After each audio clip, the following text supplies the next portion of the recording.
사업, 영업, 땅 아니야. 이 사람들은 횡재수를 노려라. 자, 어떻게 보면 되게 좋은 것 같지만서도 어려운 일이에요. 그렇죠.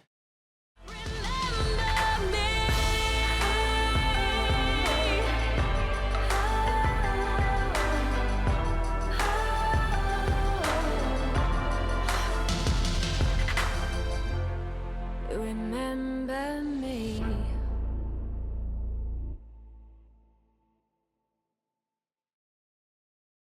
선생님 안녕하세요. 안녕하세요.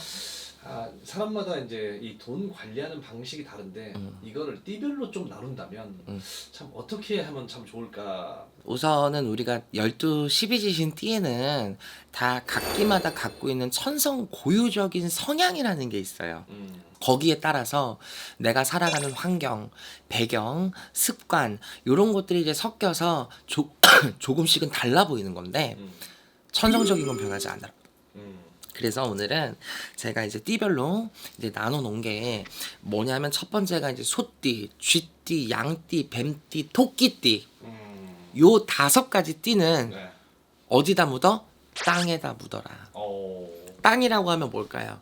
부동산, 토지, 상가, 건물을 뜻합니다. 또 요즘 같은 시기가 좋아. 왜냐면 사방천지에서 뭐 집값 떨어졌다 뭐 하는데 맞아요. 뭐 강남 같은 경우는 뭐 26억에서 뭐 5억이나 떨어져서 뭐 21억에 뭐 내려갔다. 5억이 떨어지면 뭐해? 21억 주고 돈을 살 사람이 없는데.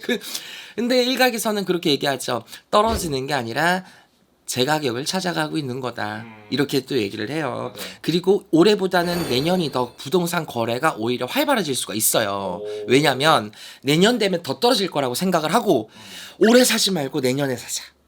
기다리고 계신 분들이 있을 거거든.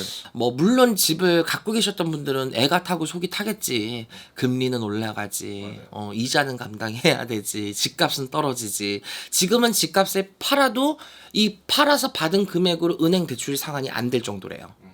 내가 빌린 것보다 훨씬 낮게 판매가 되면 그게 문제가 된다 하더라고. 그래서 못 파는 분들도 있대요. 참 정말 이 부동산 경기가 암울한데 그럼에도 불구하고 제가 말씀드린 5개 띠는 분양, 임대, 상가, 토지, 땅에 돈을 심어라. 그게 내 돈이 되고 재산이 된다.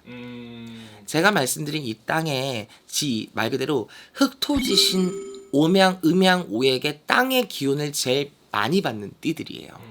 그래서 땅의 영향을 가장 많이 받기 때문에 이런 사람들은 이런 종사로 일을 해도 되지만 부동산 쪽이나 이런 쪽으로 이제 일을 해도 되지만 별 볼 일 없는 땅이라도 크기에 존존하지 마시고 내가 그런 것들을 내 명의하에 갖고 있다라는 거에 의미를 두셔야 돼요. 그런 것들이 나중에 갔을 때 장기적으로는 나에게 주식보다도 더 값어치가 좋습니다.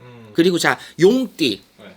원숭이띠, 말띠, 닭띠 요 4개의 띠는 자, 땅에다 묻으면 망합니다. 어허. 땅에다 묻으면 안 되고요. 이 4개의 띠는 사업에 묻어야 돼요. 영업에 묻어야 되고요. 나한테 묻어야 돼요. 물욕도 세고 소유욕도 세고 이 성욕도 세고 식욕도 세고 이 욕자는 다 센 게 이 4가지의 띠거든. 남에게 투자를 하는 것이 아니라 내 것에 투자를 하는 게 답입니다. 그래서 이 4가지의 띠 또 하나의 특징이 있어요. 물론 다른 띠에도 해당이 되겠지만 내 고집도 정말 상당하기 때문에 남의 일을 못해요.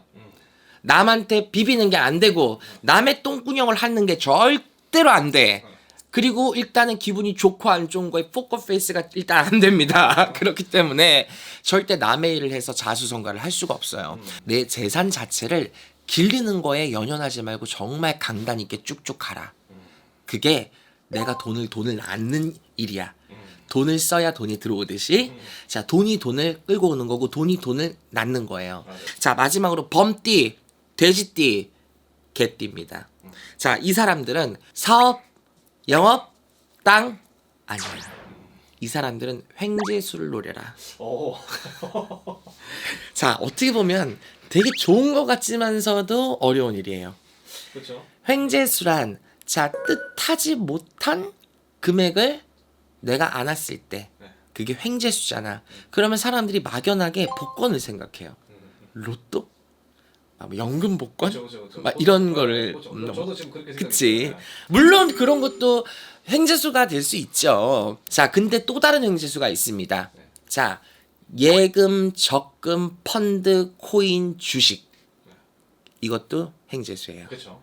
그리고 여기에 빠질 수 없는 게 재테크죠. 근데 이 재테크라는 게 너무 광범위해요. 우리가 돈놀이로 뭐 재테크를 당연히 한다지만 땅을 사서 재테크를 한 사람들도 있고요.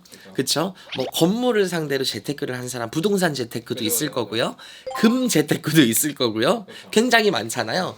그러면 어떤 일을 해도 어떤 부분을 관여해도 상관없지만 이분들은 거기에서 나오는 차액, 이윤, 횡재, 내가 투자한 돈 말고 나머지 부분들을 내 거화 시켜야 되는 횡재수의 운을 따라가야 돼요.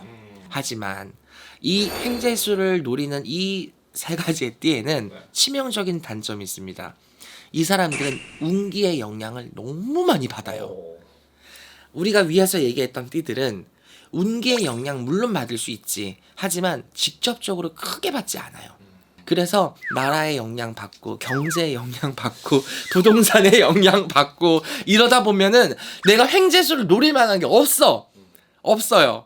그래서 이런 분들 같은 경우에는 특히 일진 영향, 그 달의 운세, 그 연 해운의 운세 모든 것들을 치명적으로 직접적으로 받는 세계의 띠기 때문에 횡재수를 노려라 하는 사주지만 그런 띠의 성향을 가졌더라도 충분한 상담을 하고 사전에 체크를 하고 나서 나한테 맞는 부분을 습득을 하시는 게 피해를 최소화할 수 있다 였습니다. 감사합니다.